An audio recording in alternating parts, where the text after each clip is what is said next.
उचलण्यासाठी गेलेल्या दुचाकीस्वाराला तवेरा, गाडीची जोरदार धडक। चांदवड टोल नाक्याजवळ आज सकाळी सुमारे 10 वाजेच्या सुमारास एक भीषण अपघात झाला।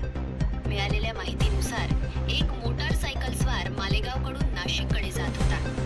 यावेळी त्याचा गॉगल रस्त्यावर पडल्यानं त्यानं पत्नी व मुलाला रस्त्याच्या कडेला थांबवले।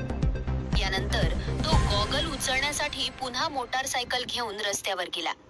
मात्र मागून येणाऱ्या वाहनांची खात्री न करता अचानक मोटारसायकल रस्त्यावर आणल्यानं मागून भरधाव वेगानं येणाऱ्या तवेरा गाडीनं त्याला जोरदार धडक दिली। या धडकेत मोटारसायकलस्वार गंभीर जखमी झाला असून स्थानिक नागरिकांच्या मदतीनं त्याला तातडीनं शासकीय रुग्णालयात उपचारासाठी दाखल करण्यात आले आहे।